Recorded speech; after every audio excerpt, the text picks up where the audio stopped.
इस वक्त दिन के 11 बजे थे।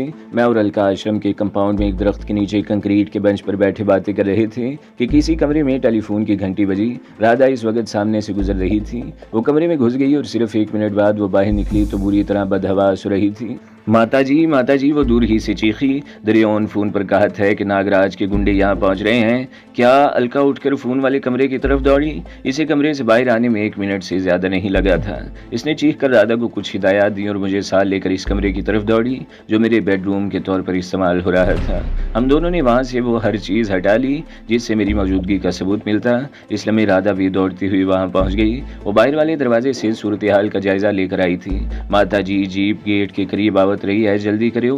वो चीखती। मैं और अलका स्टोर वाले कमरे की तरफ लपके। अलका ने दीवार पर मेज़ा फ्रेम हटाकर ताकचे में आईनी हुक घुमा दिया। अलमारी घूम गई। अलका ने हाथ में पकड़ी हुई चीज़ें खिला में फेंक दी और मुझे अंदर धकेल दिया। तुम नीचे चले जाओ, मैं इन लोगों से निमटने के बाद आऊँगी, इसने कहा और ताकचे के करीब पहुंचकर हुक को दूसरी तरफ फेर दिया। अलमारी घूमकर अपनी जगह पर आ गई। अंदर गहरी तारीकी थी। मैं दीवार टटोलते हुए नीचे उतरने लगा लेकिन तीसरी सीढ़ी पर रुक गया।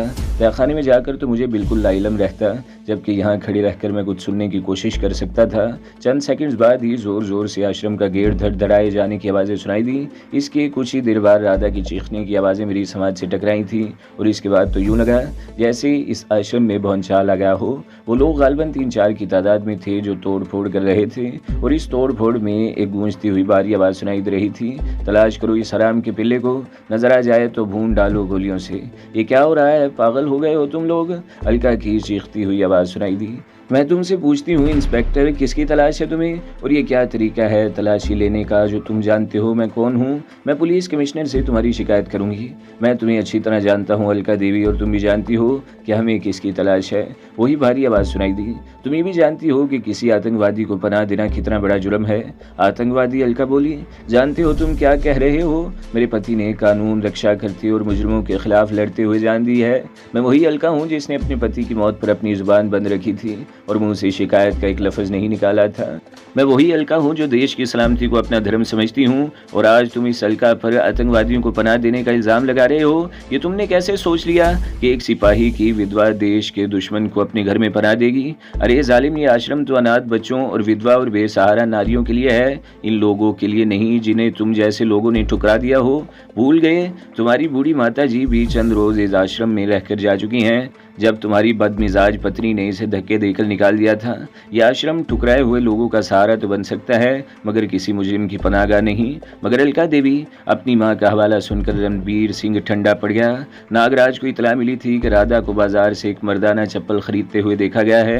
नागराज अपने आदमियों को बराह रास्त भी यहाँ बेच सकता था, लेकिन इसने ये जिम्मेदारी मुझे सौंप दी और अपने 3 आदमी भी साथ कर दिए। ओह, अलका की आवाज़ सुनाई दी। बाजार से मर्दाना चप्पल खरीदना कोई जुर्म तो नहीं? तुम राधा को एक बार नहीं 20वें मर्तबा देख चुके हो। वो जिस डेल डोल की मालिक है, इसे देखकर तुम अंदाज़ा लगा सकते हो कि इसके साइज़ की जनाना सैंडल या चप्पल बाजार में नहीं मिलती। वो 2 दिन पहले इसने एक मर्दाना चप्पल खरीदी थी और वो अब भी इसके पैरों में मौजूद है। अपनी आंखों से देख लो। क्षमा करो अलका देवी। कुछ देर बाद इंस्पेक्टर रणवीर सिंह की आवाज़ सुनाई दी। इसने शायद राधा के पैरों में वो मर्दाना चप्पल देख ली थी जो 2 दिन पहले दरअसल मेरे लिए मंगवाई गई थी, और वैसी ही हकीकत भी थी कि राधा के पैर खासे बड़े थे। इसके साइज़ की सैंडल या चप्पल बाजार में दस्तयाब नहीं थी और वो अक्सर मर्दाना चप्पल ही पहनती थी। अगर तुम्हें अब भी किसी किस्म का शुबा है तो इस आश्रम की खूब अच्छी तरह तलाशी ले लो। दीवारें भी उधेड़ डालो इसकी, बुलडोज़र चला दो इस आश्रम पर, ताकि नागराज को तसल्ली हो जाए कि मैंने यहाँ किसी अपराधी को पनाह नहीं दी। हमें क्षमा कर दो देवी। एक नई मर्दाना आवाज़ सुनाई दी। मैं नागराज को समझा दूंगा कि तुम पर शुबा दुरुस्त नहीं है। वैसे तुम भी इस बात का ख्याल रखना देवी, जिस शख्स की हमें तलाश है वो बहुत ख़तरनाक है। नागराज के कई आदमियों की हत्या कर चुका है। नागराज को यकीन है कि वो अभी तक शहर में ही कहीं छुपा हुआ है। अगर कभी इत्तेफाक से नजर आ जाए तो इंस्पेक्टर रणवीर को इतला दे देना। इसका हुलिया बता दो, मैं ज़हन में रखूंगी। अलका ने कहा। इसका हुलिया तो हम भी नहीं जानते, इस शख्स ने जवाब दिया। जो शख्स इसे पहचानता था वो भी इस रात इसके हाथों मारा गया। जब वो नागराज की मंदिर से फरार हुआ था, इसे चेहरे से कोई भी नहीं पहचानता। हैरत है, अलका ने कहा। जिस शख्स की किसी ने शक्ल तक नहीं देखी, इसे तलाश किस तरह किया जा रहा है? ना जाने कितने बेगुनाह अब तक तुम लोगों के जुल्म का शिकार हो चुके होंगे। हम इसे तलाश कर लेंगे, वो बचकर नहीं जाएगा। इसी शख्स ने कहा। तुम इस बात का ख्याल रखना, इतराफ में कोई मुश्तबा शख्स देखो तो फौरन इतला देना। वो लोग इसी कमरे में खड़ी बातें कर रहे थे। फिर आवाज़ें बतदरीज दूर होती चली गई। मेरे लिए अब वहाँ खड़े रहना बेकार था। मैं टटोल कर सीढ़ियाँ उतरता नीचे चला गया। बड़े कमरे की बत्ती जलाई और बेडरूम में आकर बिस्तर पर नीम दराज हो गया। मेरे लिए ये इंकशाफ बहरहाल खुशाइन था कि नागराज का कोई आदमी मुझे पहचानता नहीं था, लेकिन इसकी दूरबीनी की दाद देनी पड़ती। वो बहुत छोटी छोटी बातों पर भी निगाह रखे हुए था। अलका और राधा पहले से इसके आदमियों की निगाहों में थे। एक मरतबा पहले भी आश्रम की तलाशी ली जा चुकी थी। इसके किसी आदमी ने राधा को बाजार में मर्दाना चप्पल खरीदते हुए देख लिया था। इसी पर इन्हें शुबा हुआ था। इन लोगों की आमद की इतला पाकर मैं फिर तहखाने की तरफ दौड़ा था और राधा ने बड़ी अक्लमंदी का सबूत देते हुए वो नई चप्पल अपने पैरों में पहन ली थी। मैं इस ताज़ा तरीन सूरत हाल पर गौर कर रहा था कि अलका भी तहखाने में आ गई। इसके होंठों पर खफीफ सी मुस्कुराहट थी और हाथ में ट्रे जिसमें चाय के कप थे। अगर दिरेवन की तरफ से बरवक्त इतला न मिलती तो आज धर लिए गए थे।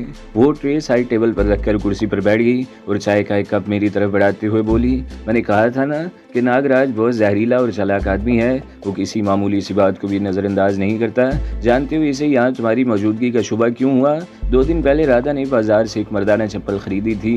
मैंने चाय के घूंट भरते हुए कहा। वो चौंक गई। तुम्हें कैसे पता चला?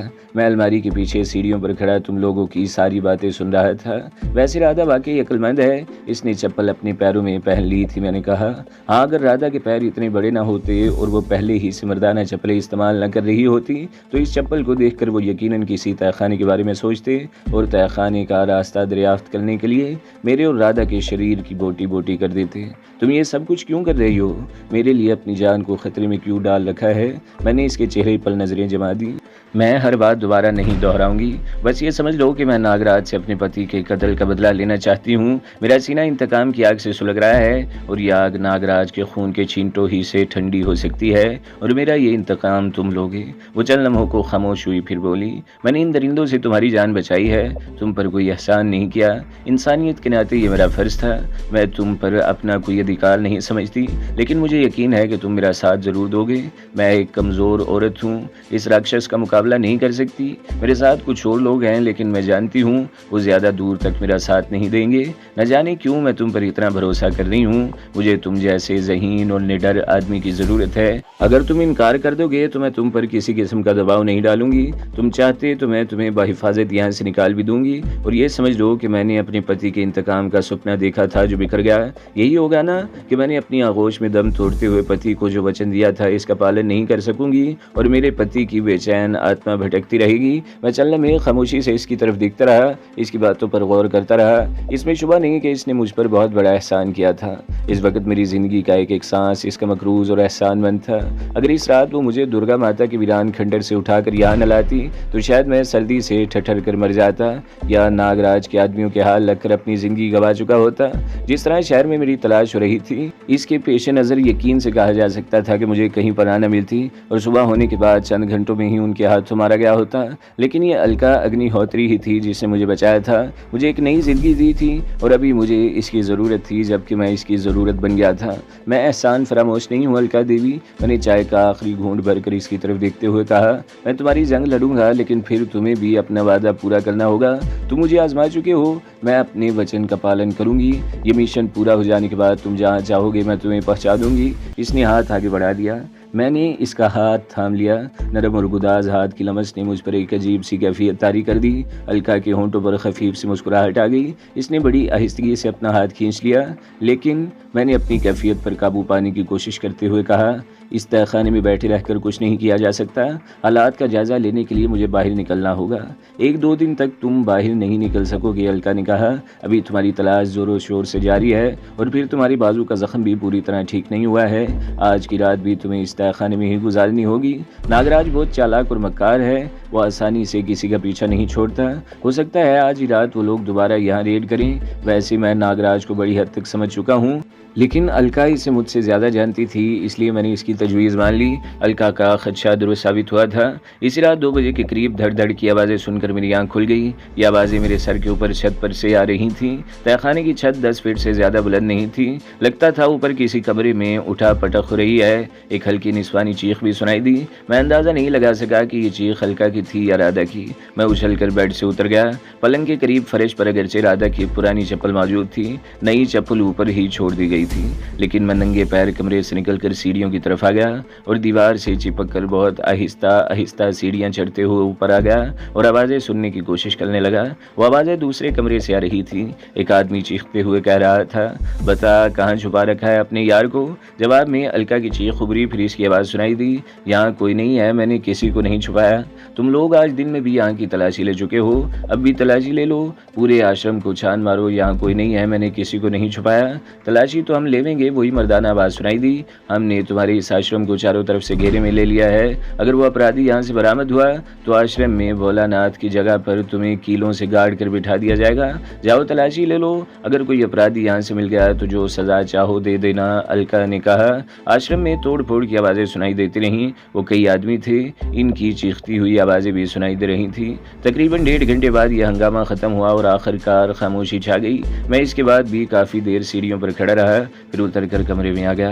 मेरा ख्याल था कि अलका मुझे सूरत हाल से आगाह करने के लिए तहखाने में आएगी, मगर वो नहीं आई। मैं देर तक बिस्तर पर पड़ा सोचता रहा। सूरत हाल संगीन से संगीन तर होती जा रही थी। उन्होंने रात 2 बजे अचानक ही आश्रम को घेरे में लेकर छापा मारा था।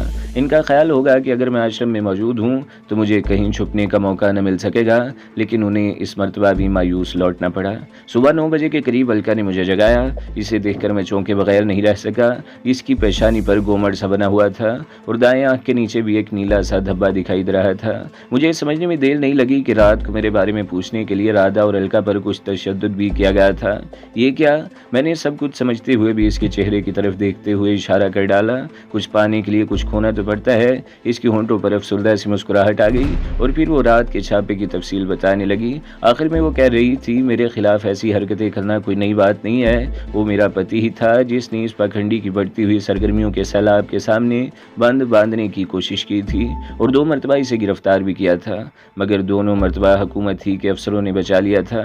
इसी जुर्म में मेरे पति को पुलिस की मुलाजमत से निकाल दिया गया, लेकिन इसने पीछा नहीं छोड़ा और आखिरकार इसके बारे में कुछ सनसनीखेज मालूमात हासिल करने में कामयाब हो गया। और इससे पहले कि मेरा पति इसके खिलाफ कोई ठोस कार्रवाई करता, इसे बेदर्दी से मौत के घाट उतार दिया गया। मैं अगरचे खामोश रही थी, किसी पर इल्ज़ाम नहीं लगाया था, मगर नागराज को शुबा था कि मैं कुछ न कुछ ज़रूर करूंगी। इसने मेरे खिलाफ बराह रास्त कदम उठाने के बजाय दूसरा तरीका इख्तियार किया। इस आश्रम में दर्जनों बेसहारा और विधवा औरतें थी। मैं शहर में बेशुमार औरतों की सेवा करती रहती थी। नागराज को शुबा था कि मैं इस तरह लोगों की सेवा करके अपना एक मुकाम बनाना चाहती हूँ, ताकि ताकत जमा करके इसके खिलाफ कोई कार्रवाई कर सकूँ। इसने मेरा आश्रम उजाड़ दिया, इसके हुंडे आश्रम में घुसाए, यहाँ रहने वाली औरतों को परेशान करते। वो लोग मुख्तलिफ औकात में 2-3 औरतें उठा कर ले जाते। मेरे खिलाफ ये प्रोपेगेंडा किया जाने लगा कि मैं आश्रम में रहने वाली खूबसूरत औरतों से पेशा कराती हूँ। इसी तरह मेरा ये आश्रम वीरान होता चला गया। नागराज के दहशत गर्दी के कैंप से आए दिन कोई ना कोई फरार होता रहता था और जब भी कोई ऐसा वाकया होता, नागराज के आदमी मेरे आश्रम पर चढ़ दौड़ते। 1-2 मरतबा मैंने कैंप से फरार होने वाले नौजवानों की थोड़ी बहुत मदद भी की थी, लेकिन वो खुद भी बुज़दिल और कम हिम्मत निकले और मारे गए। नागराज के आदमी मेरे खिलाफ कोई सबूत हासिल न कर सके कि मैंने कैंप से फरार होने वाले किसी नौजवान की मदद की थी। और अब वो चंद लम्हों को खामोश हुई, फिर बात जारी रखते हुए बोली, तुम में मुझे वो तमाम सलाहियतें नजर आईं जो मैं किसी नौजवान में देखना चाहती हूँ। अगर तुम में जरा सी भी कमजोरी दिखाई देती तो मैं तुम्हें फौरन ही चलता कर देती और अपने आप को इस तरह खतरों में न डालती। इसमें शुबा नहीं कि तुमने मुझे पनाह देकर बहुत बड़ा खतरा मोल लिया है, लेकिन इस तरह बैठे रहकर तो हम कुछ नहीं कर सकते।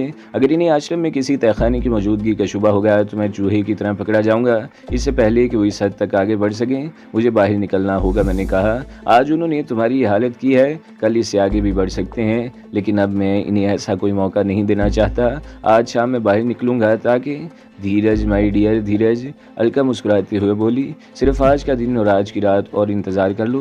पहले मैं तुम्हारी हिफाजत के लिए कुछ इंतजामात कर लूँ, इसके बाद तुम जो चाहो कर सकते हो। मैं चौंके बगैर नहीं रह सकता। जो खुद मार खा गई हो वो मेरी क्या हिफाजत करेगी। लेकिन ये फिर सोच कर रह गया कि इसके पास कुछ ऐसे ज़राए ज़रूर होंगे। कोई मामूली औरत किसी पुश्त पनाही के बगैर इतनी बड़ी ताकत से टकराने की हिम्मत नहीं कर सकती। अचानक ही मेरे जहन में एक और ख्याल उभरा। दुर्योधन कौन है? मैंने इसके चेहरे पर नज़रें जमाते हुए कहा।